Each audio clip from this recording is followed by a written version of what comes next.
할렐루야. 오늘 우리가 성경은 마가복음 2장 14절 같이 한번 보겠습니다. 예배를 정신 차려서 한번 드려봅시다. 제가 몰입을 잘 할 수 있도록 2장 14절 같이 한번 읽겠습니다. 또 지나가시다가 알페오의 아들 네이가 세간에 앉아 있는 것을 보시고 그에게 이르시되 나를 따르라 하시니 일어나 따르니라. 할렐루야. 자, 오늘 우리가 이제 봤던 성경에 보면 나를 따르라 이런 내용이 나오죠. 근데 제가 이제 오늘 우리가 코로나로 인해서 이제 예배드리기가 어려운데 세계 인류에 전염병이 미쳤던 영향들을 이렇게 제가 한번 인터넷에 찾아보니까 그 전염병이 굉장히 무섭습니다. 그러니까 전염병이 최초로 기록된 거. 그러니까 옛날에는 사람들이 왜 죽는가도 몰랐어요. 뭐 때문에 죽는지.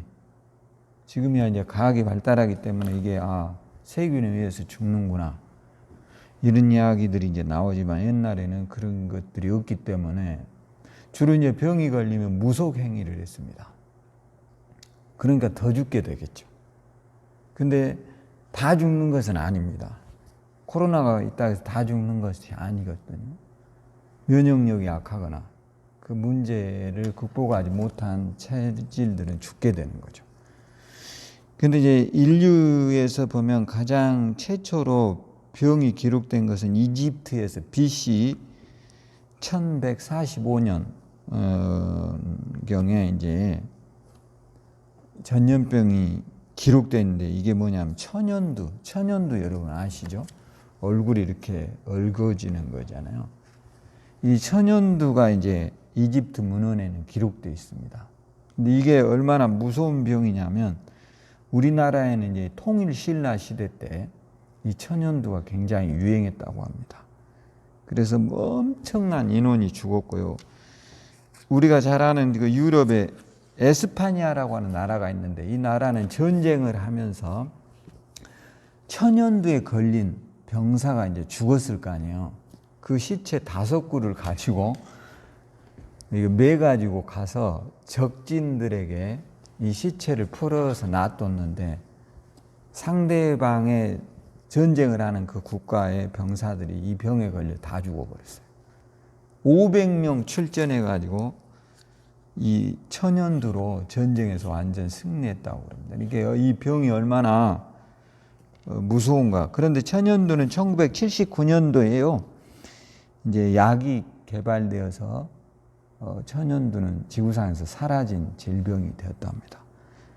그 다음에 이제 혹사병 또는 이제 페스트라고 하는데 이 병이 이제 유럽에서 7,500만 명이 죽었답니다. 유럽 인구의 3분의 1이 죽었어요.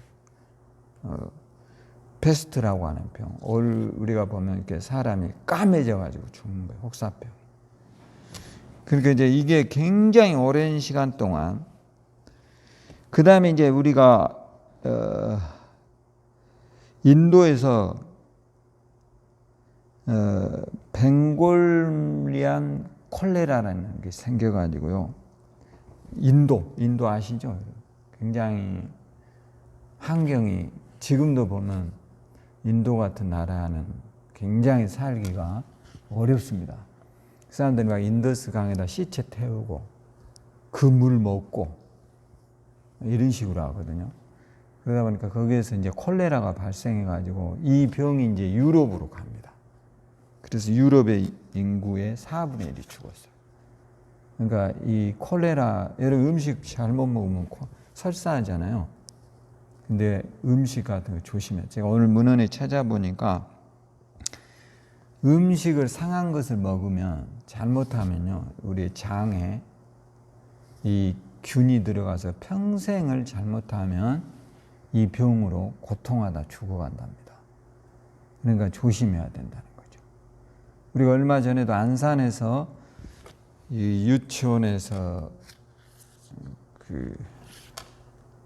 패스트푸드로 인한 소고기로 인해서 온 대장균 질병이 생겨갖고 아이들이요 평생을 투석하는 거예요. 지금 5살 뭐 7살 이런 애들이 투석이 뭐죠? 피를 교체해야 신장이 다 배려버린 거예요. 그것도 평생을 그래야 된다면 이 음식 한 끼가 얼마나 무서운가를 우리가 깨달아야 됩니다. 아셨죠? 할렐루야. 그러니까 안 먹어서 죽지 않아요. 지금은 잘못 먹으면 죽어요. 그러니까 그 사람들이 뭐 그게 걸릴 걸 알고 했겠어요. 그런데 그렇게 부주의한 것으로 인해서 남의 귀한 자녀들 지금부터 평생을 투석하고 산다. 이 삶의 질이 얼마나 고통스럽겠습니까? 우리가 주사 한 방 맞는 것도 힘들잖아요. 근데 그거를 매주 한 번씩 가서 투석해야 된다. 상상만 해도 끔찍한 일이죠. 그 몇 시간씩 하는 겁니다. 낫는다는 보장이. 그러니까 여러분들도 우리 모두도요. 한 번 정도 음식을 먹기 전에 깊이 생각을 해야 될 부분이고 우리가 함부로 해외여행도 할 게 아닙니다. 왜냐하면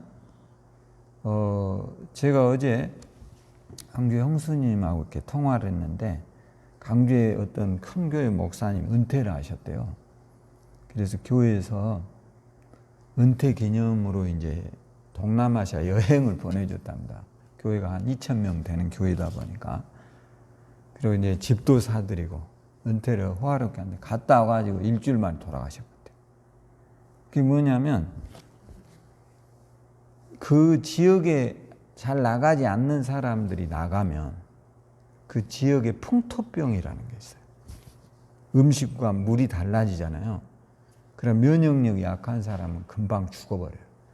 여행 갔다 가지고 행복하게 살려고 했는데 돌아가셨다는. 그러니까 우리가 그런 것에 대한 가욕을 버리라 이 말이에요. 아셨죠? 항상 내 분수에 맞는 삶을 추구하고 살아야 돼요. 할렐루야. 나는 아무 일이 없다. 이런 사람 많거든요. 그럴 수도 있어요. 그런데 아주 외적인 경우들이 있어요. 우리 주변에는. 그러니까 여러분들이 그런 것들을 감안해서 인생을 사는 것도 이 시대를 우리가 살아가면서 우리가 밥 한 끼 안 먹는다고 사실 안 죽거든요. 왜냐? 우리에게 지방들이 많이 축적돼 있으니까. 근데 한 끼 잘못 먹으면 어떻게 된다고요? 평생을 약에 의존해야 되고 평생을 병원 신세져야 되고 매일 주사를 맞아야 된다. 이게 얼마나 고통스러운 일인가. 생각만 해도 끔찍한 일이라는 걸 기억해야 됩니다. 그 다음에 이제 우리가 1882년에 결핵이라는 게 등장을 했어요. 결핵 아시죠? 결핵으로 인해서요, 유럽 인구의 또 4분의 1이 죽습니다. 폐결핵. 이 폐결핵은 지금도 극복하지 못하고 있고, 우리나라에서도 1년에 2,000명 이상이 폐결핵으로 죽고 있답니다. 무섭죠? 폐결핵은 어디에서 옵니까? 주로 사람과 사람을 통해서 결핵균이 옮겨집니다. 술잔, 숟가락 이런 것들을 함께 쓰는 사람들은 폐결핵이 와요.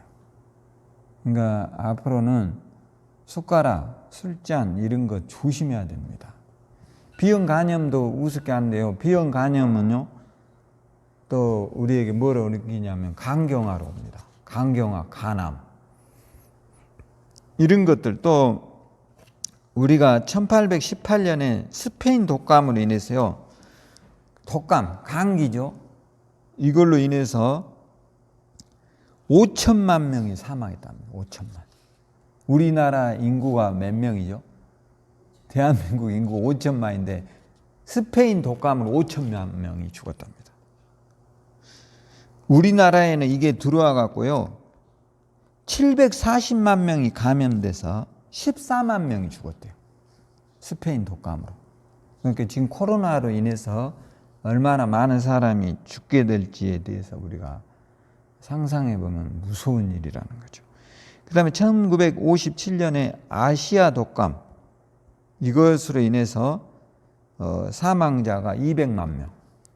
그 다음에 1968년 홍콩 독감으로 1,000,000명 죽었대요. 1,000,000명. 그러면서 이제 제가 이제 미국인들이 지금 이제 우리가 아는 미국인들의 땅이 인디언들 땅이었거든요.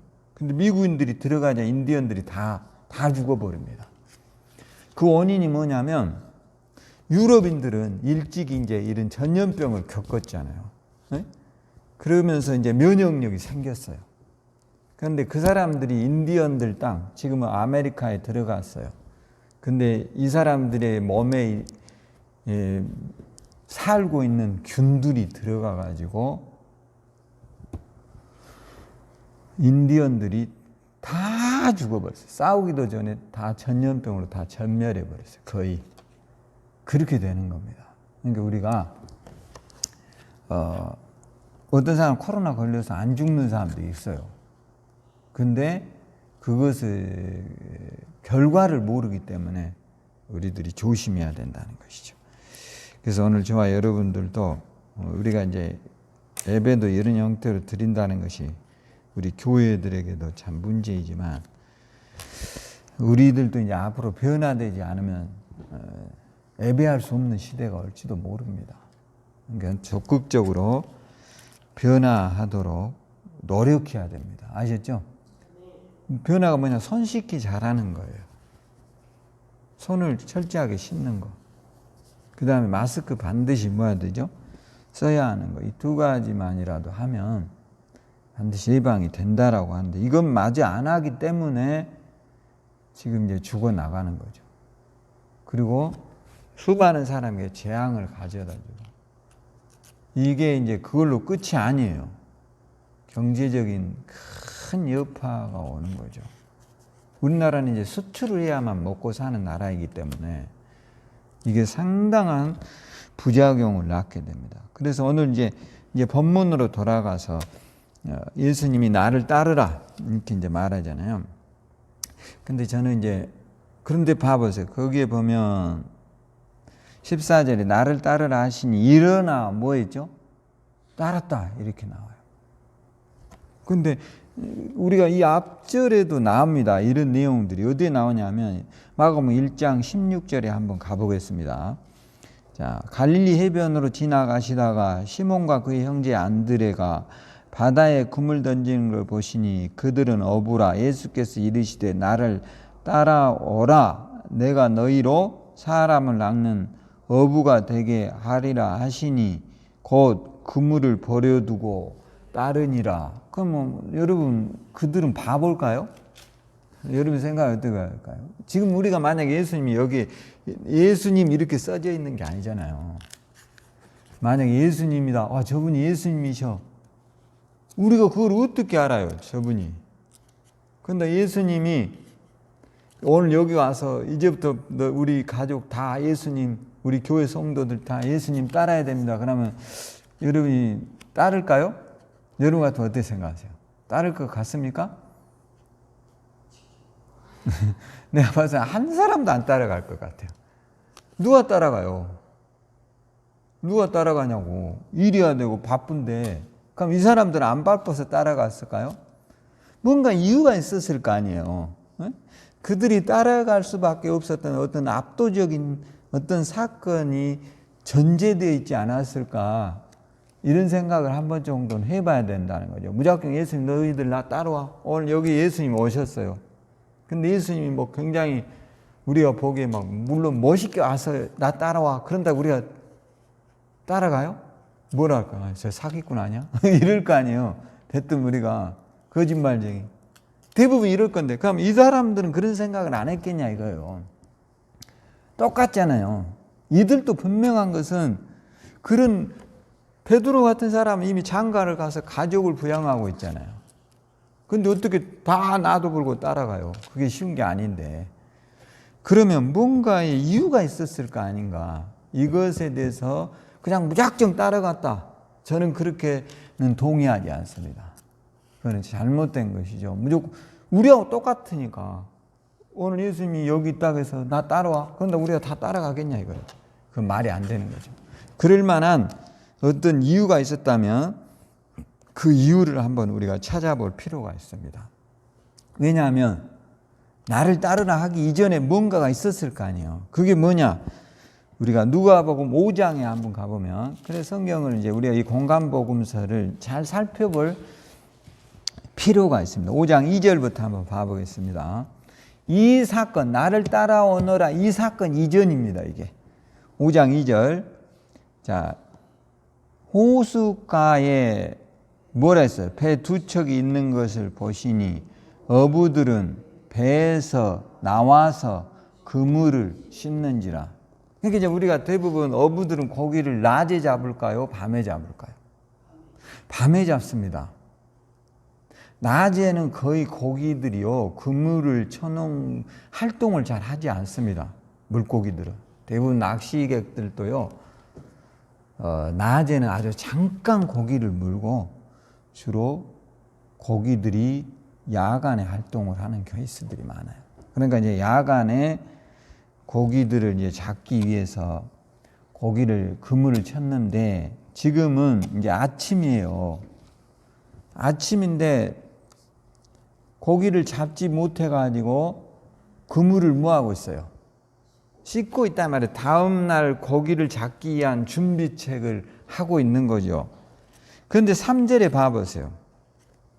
예수께서 배에 오르시니 그 배는 시몬의 배라. 육지에서 조금 떼기를 청하시고 앉으사 배에서 무리를 가르치시더니. 시몬이 누구입니까?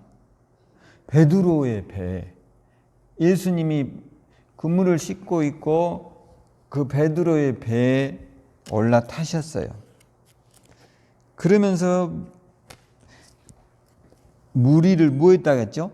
가르치시며 4절에 봐요. 말씀을 마치시고 시몬에게 이르시되 깊은 데로 가서 그물을 내려 고기를 잡아라. 그물을 이미 씻어서 다음 날 준비해 놨는데 예수님이 이제 말씀을 하시고 어떤 말을 했는지는 우리가 명확하게 알 수는 없어요. 안 나와 있기 때문에. 뭐 추측은 할 수가 없는 거죠. 근데 중요한 건 예수님이 이들에게 이제 천국에 대한 이야기를 아마 했을 가능성이 굉장히 많겠죠. 하나님의 나라에 대해서. 그리고 나서 그물을 어디다 던지라 합니까? 깊은 데로 던져라. 이게 이제 초면입니다. 처음 만난 이야기예요, 이게. 예수님과 베드로가 제자들이 처음 만난 대면이라는 거죠.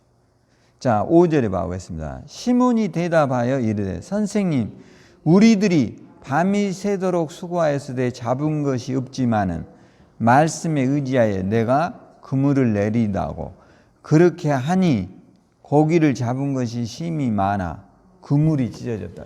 이 사건이 이들이 모든 것을 버리고 예수님의 제자가 되는 결정적인 과정의 한 사건입니다. 그러니까 그냥 된 게 아니에요. 그냥 된 게 아니라고요. 할렐루야. 할렐루야. 그냥 따라와 그런다고 따라가겠냐고요. 그러니까 그들을 압도할 만한 사건이 있었어요. 그들을 지배할 만한 사건이 이미 있었어요. 그들이 모든 것을 버리고 따라갈 만한 사건이 하나가 있었어요.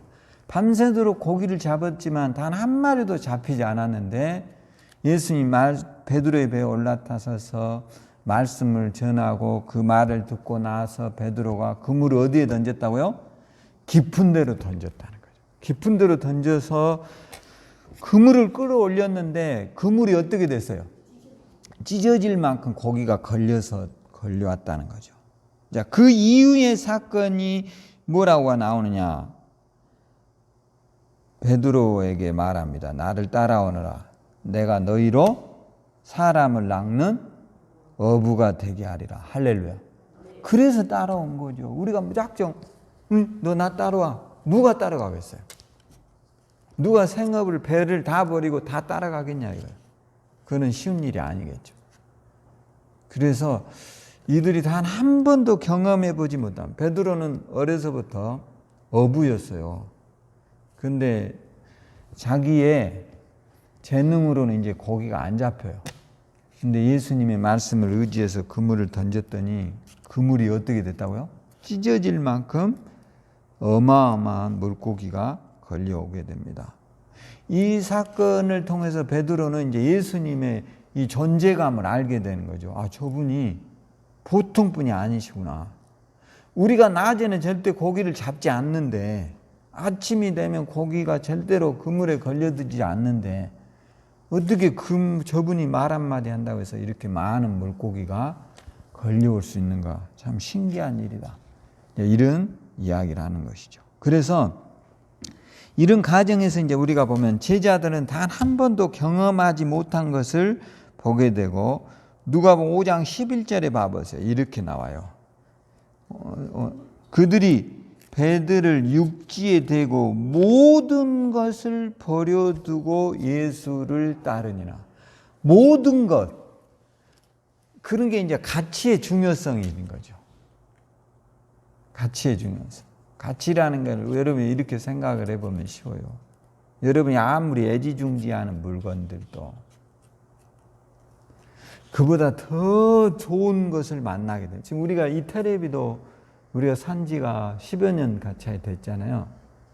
근데 이런 텔레비들 요즘은 어디에서나 볼 것 같아요. 쓰레기장에서 주로 보죠. 지금은 이렇게 안 생겼더라고요, 보니까.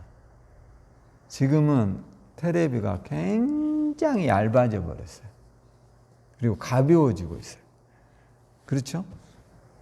이런 옆에 검은 테두리가 없어요. 아주 그냥 유리로 이렇게 되게 되어 있는 것처럼 나와요. 그러니까 그런 게 뭐냐면 우리가 그렇게 애지중지하는 것도 아주 소중하게 생각하는 것도 그건 우리 수준에서 이야기일 수 있어요. 더 좋은 것을 보면 하나의 배설물 맛도 못하다는 거죠. 그러니까 이것을 이들이 발견한 거예요. 여태까지 물고기 잡고 싸우고 이렇게 하다가 압도하는 어떤 예수님의 모습 속에서 모든 것을 버릴 수 있을 만큼 가치 있는 것을 발견했어요. 오늘 저와 여러분도 이런 가치 있는 것을 발견하는 그리스도인이 되어야 돼요. 할렐루야. 모든 것을 왜냐하면 그게 이제 예수님을 만나면서의 전환점이 온 거죠. 그 다음에 이제 우리가 보면 이 사람 낚는 어부가 되게 하리라 그랬잖아요. 그럼 제자들은 3년 동안 예수님을 따라다니면서 뭘 배웠을까? 여러분 뭘 배웠을 것 같습니까? 마태복음 16장 26절에 한번 봐보세요. 마태복음 16장 26절 한번 보겠습니다. 사람이 만일 온 천하를 얻고도 제 목숨을 잃으면 무엇이 유익하리요? 사람이 무엇을 주고 제 목숨과 바꾸겠느냐? 이제 제자들은 3년 동안 예수님을 따라다니면서요 배운 것이 딱 하나가 있어요. 그게 뭐냐면 사람은 천하보다 귀하다라는 거예요. 할렐루야. 사람이 귀해요, 안 귀해요? 귀하거든요. 그래서 우리가 예수님은요, 여러분들이 봐도 기적이 예수님이 막 기적을 행하는 게 주 목적이었을까요? 그렇지 않아요. 성경을 열심히 보면 그거는 부수적인 거예요. 부수적이라는 게 뭐예요? 우리가 진짜는 예수님이 사람을 살리는 데가 진짜고요. 그 살리는 게 병 그런 게 아니라 영원한 생명을 주는 것이 1번이에요. 사람은 태어나면 죽어요, 안 죽어요? 다 죽어요. 안 죽는 사람 없어요. 여러분의 젊음이 영원할 것 같아요? 천만의 말씀이세요. 금방 속히 날아가요, 인생이. 다 누구나 젊었을 때가 있고 누구나 행복했었던 때가 있었어요. 근데 지금은 늙고 병드는 거예요. 다 짧아요. 근데 우리에게는 영원한 뭐가 있어요? 생명의 길이 있어요. 그것을 예수님의 제자들이 알게 된 거예요. 그러니까 그것을 안다는 게 뭐냐면 사람이 이 세상에서 가장 존귀하다는 거예요. 할렐루야. 그거를 야한 거예요. 옛날에는 베드로는 제일 중요한 게 뭐였을까요? 돈이었겠죠. 고기 잡아서 돈 벌어서 가족 부양하고, 고기 잡아서 돈 벌어서 가족 부양하고. 결과는 뭐가 있어야 돼요? 이 사람의 인생에서는 돈이거든요. 근데 예수 만나면서 이 가치의 기준이 바뀐 거예요. 사람이 중요하다는 거예요. 예수님 따라다닌다고 돈 생기는 거 아니잖아요. 예수님을 따라다닌다고 해서 부자가 되는 것도 아니잖아요. 그런 게 아니에요. 병 고쳐준다고 부자 되는 것도 아니거든요. 그것은 아무 중요한 게 아니에요. 그러니까 막 오늘날 그런 것을 통해서 돈 모으고 이런 것은요, 전부 사이비 집단들이에요. 성경을 올바르게 가르치지 않는 집단들이에요. 예수님은 그렇게 하지 않다는, 사람이 가장 중요하다고 생각했어요. 할렐루야. 여러분의 목숨이 천하보다 중요해요. 할렐루야. 죽는다는 소리 함부로 하면 안 돼요. 딴뜻하면 죽네, 무한해. 이건 굉장히 하나님을 모욕하는 겁니다. 언제까지 사느냐? 하나님이 부른 날까지 감사하면서 사세요.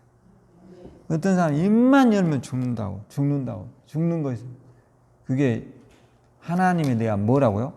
모욕이에요. 모욕이라고요. 있는 동안 최선을 다하고 열심히 복음을 위해서 살려고 하나님 앞에 기도하셔야 돼요. 할렐루야. 그 다음에 이들이 3년 동안 따라다니면서 줄기차게 배운 한 가지는 뭐냐? 사도행전 1장 8절에 보면 땅끝까지 이르러 뭐가 되라고요? 지금 전도하는 걸 배웠어요. 이 두 가지예요. 3년 동안. 예수님 나를 따르라 그랬잖아요. 따라다닌 3년 동안 두 가지를 배웠다고요. 사람이 중요하고, 그 사람의 중요함은 예수 믿어야 어디 가요? 천국 가는 거죠. 다른 길로는 갈 수 없잖아요. 제가 그런 말 했잖아요. 여러 가지 종교들이 예수님 시대에도 다 있었어요. 우리가 기독교가 예수님보다 먼저 부처가 왔어요. 부처가. 근데서 그 사람이 오리지널이고 그래요? 그렇지 않아요. 여러분, 불교는요, 윤회 사상이에요. 윤회. 돈다 이 말이에요. 그러니까 이 땅에서 잘못하면 짐승으로 환생하는 거예요. 그것이 윤회거든요. 또 보잘것없는 미물로 태어난다는 거예요. 그러니까 불교의 교리로 말하자면 우리가 이렇게 비참하게 사는 것은 다 전생에 잘못했기 때문인 거예요. 그리고 잘 사는 사람들은 뭐예요? 전생에 좋은 일을 했다는 거예요. 우리 기독교는 이런 거를 싸그리 인정하지 않습니다. 그런 건 존재하지 않아요. 가난한 사람이나 병든 사람이나 약한 자나 모든 사람은 다 하나님 앞에 존귀하다 이 말이에요. 할렐루야. 할렐루야. 왜 우리나라가 망해버렸냐? 조선시대 때 우리나라가 망하게 된 가장 큰 이유를 미국인의 눈에서 이렇게 말해요. 조선의 아버니 10명 가운데 2명은 양반이고 8명은 다 노비더라 이거예요. 노예로 살아요. 8명이서 죽으라고 일해서 2명을 부양하는 거야. 그것이 우리나라 조선시대의 비극이에요. 그러니까 웃기죠. 그런, 여러분, 노예가 뭐죠? 노예가 뭐예요? 사유재산이 없어요. 양반에게 기속된 재산이에요. 사람인데. 그가 자식을 낳으면 누구 것이에요? 양반 재산이 되는 거예요. 그러니까 그런 나라에 전쟁이 일어나면 누가 가서 싸울 거예요? 양반? 양반은 싸우지 않을 거 아닙니까? 왜? 자기 목숨이 무엇보다 귀하죠? 세상에 그 무엇보다 천하보다 귀하고. 그러면 노비가 가서 싸워야 돼. 노비는 왜 싸워? 싸워봤자 뭐예요? 이기면 뭐가 돼? 또 노비인데 내가 왜 싸워? 그러니까 나라가 망하는 거죠. 그러니까 이 문제를 해결한 분이 예수님이세요. 할렐루야. 그러니까 오늘 우리가 감사하라고요. 그래서 제자들은 3년 동안 두 가지를 확실하게 배웠어요. 사람이 천하보다 중요하고 그 천하보다 중요한 사람은 복음 전해야만이 천국 갈 수 있다는 거예요. 불쌍할수록 복음을 전해야 돼요. 할렐루야. 왜요? 천국에 가야 되니까. 뭐 할수록 복음 전하라고요? 불쌍할수록. 할렐루야.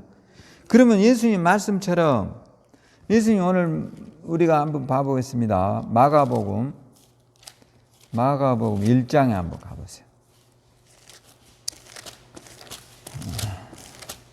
나를 따르라 이제 이렇게 말했는데요. 17절 한번 읽고 1장. 예수께서 이르시되 나를 따라오너라 내가 너희로 사람을 낚는 어부가 되게 하리라. 할렐루야. 사람을 낚는 이제 어부인데 어부는 여러분 고기를 한 마리 잡아야 될까요? 두 마리 잡아야 될까요? 세 마리 잡아야 될까요? 아니면 많이 잡아야 할까요? 그죠? 우리는 내가 아마 낚시질 가면 한 100마리 잡을 가능성 아니면 못 잡을 가능성. 근데 어부는 100마리 잡아갖고 돼야 안 돼요. 그 사람은 그래버리면 망해버리죠. 어부는 고기를 잡을 때 셀 수 없이 많이 잡아야 이 사람은 살아남는 거죠. 그렇죠? 근데 예수님이 제자들에게 사람을 낚는 뭐가 되게 했죠? 어부가 되게 했어요. 그럼 진짜 이들이 어부가 되었을까요? 어떻게 생각하세요? 놀라운 사실은 이들은 진짜 어부가 됐습니다. 사람을 낚는 뭐가 됐다고요? 어부가 됐어요. 오늘 한번 보겠습니다. 사도행전 2장 한번 가보세요. 사도행전 2장 40절.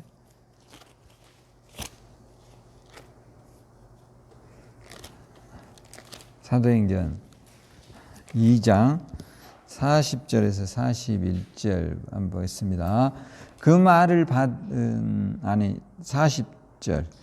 또 여러 말로 확증하여 고나에 이르되 너희가 이 패역한 세대에서 구원을 받으라 하니 이 말을 받은 사람들인 침례를 받음에 이날에 신도의 수가 얼마요? 3,000명. 3,000명이 교회에 나와요. 굉장하죠? 몇 명이 왔다고요? 3,000명. 베드로의 설교로 인해서 변화돼서 교회에 나온 사람이 3,000명이에요. 이것뿐만이 아니에요. 사도행전 4장 4절에 한번 봐보세요. 말씀을 들은 사람 중에 믿는 자가 많으니 남자의 수가 약 얼마였어요? 5,000명. 어마어마하죠? 사람 낚는 어부가 됐어요, 안 됐어요? 됐죠. 왜요? 말한 대로 되는 겁니다.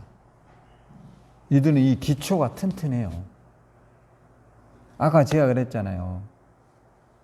복음의 기초는 사람이 천하보다 뭐하다고요? 중요하다는 것을 깨달아야 이게 여기에서 출발하는 거예요. 여러분, 지금 우리가 물고기를 잡을 때 장비 없이 잡을 수 있어요, 없어요?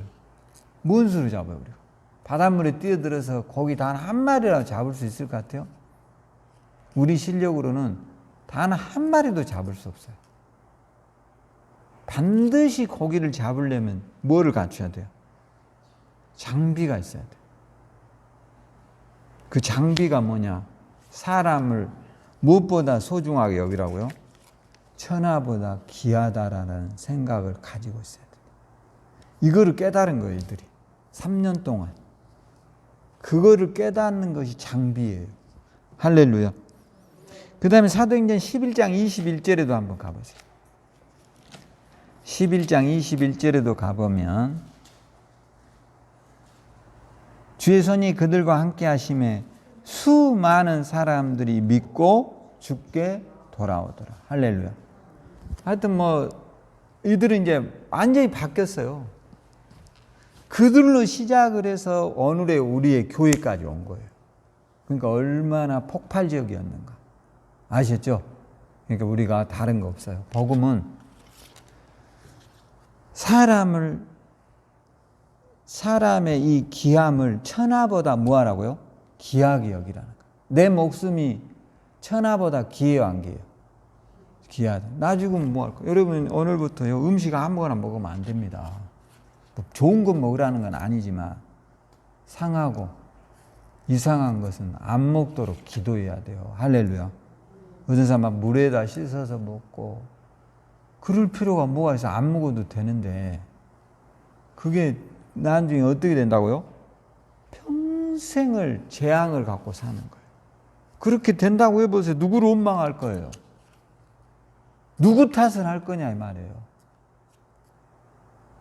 나중에 불행하게 돼서 안 걸리고 죽을 뻔 걸려서 남에게 원망한데 무슨 소용이 있냐고요.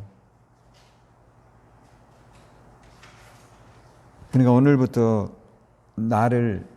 나라고 하는 이 존재를 천하보다 뭐하라고요? 귀하게 생각하라. 할렐루야. 그것을 우리가 소홀히 하면 나 죽으면 전도를 누가 해요? 나 죽으면 누가 복음을 전해요? 아무것도 없는데 살아있는 동안 사명 깨닫고 우리가 나를 위해서 내가 천하보다 무한 존재라고요? 병 들어야 돼, 안 들어야 돼요? 여러분 병 들어서 아파 보세요. 이 더운 날 몸에 열이 나 보세요. 얼마나 고통스러운 줄 알아요? 네? 머리가 깨질 정도로 아프고 열이 오를 때 얼마나 고통스러운지 아냐고요. 상상을 초래해요, 그 고통이. 그러니까 이 생에 신경 써야 돼요. 할렐루야. 소홀히 할 게 아니라고요. 내 목숨이 무엇보다 귀하다고요? 천하보다 귀하다. 할렐루야. 그래서 오늘부터 오늘 이후로도 우리가 이 생에 굉장히 신경 쓰고 내가 존재함으로 대한민국이 있고 내가 존재함으로 세계가 있고 내가 존재함으로 우리 꿈의 교회도 있고 할렐루야. 가족 있는 게 나 죽으면 뭔 소용이냐고. 무슨 의미가 있어요. 아무 의미가 없지. 근데 너무 소홀해요. 먹는 것도 그냥 부실하게 아무거나 주워 먹으려고. 이러면 안 된다는 거예요. 나중에 큰 재앙이 올 수 있어요. 살만 할 때 재앙이 오면 돌이킬 수 없어요. 바꿔놓을 수 없다고요. 그때 그러지 말 것을 아무리 후회해도 돼요, 안 돼요? 안 되는 거죠. 오늘부터 저와 여러분이 내가 천하보다 귀하다 이 생각을 가지고 나가면 우리는 사람 낚는 어부 될까요, 안 될까요? 반드시 되게 돼 있어요. 그 어부는 하나님이 만드세요. 누가 만들어요? 하나님이 만들어요. 그렇게 만들었잖아요. 몇천 명씩 몰려드는 교회가 되어 있잖아요. 오늘 우리 성도들을 비롯해서 우리 모두가 이 한 가지의 사실, 나는 천하보다 뭐하다고요? 귀한 존재다. 할렐루야. 이 사실 깨닫기를 주의 이름으로 축원합니다. 기도하겠습니다. 주님 은혜를 감사합니다. 성령과 말씀으로 충만하게 하시고 내가 천하보다 귀한 존재이며 내 생명이 이 세상의 무엇과도 바꿀 수 없는 주의 피로 산 값진 선물임을 깨닫게 해 주시옵소서. 오늘부터 더 이생적이고 더 건강한 습관으로 인생을 살게 하시고 게으름과 나태함과 싸워서 승리하게 하옵소서. 지금은 우리 주 예수 그리스도의 크신 은혜와 하나님의 극진하신 사랑하심과 성령의 내주 충만한 역사가 사람을 천하보다 귀하게 여기는 우리 성도들에게 주의 은혜와 축복이 함께하기를 간절히 축원드리옵나이다. 아멘. 할렐루야.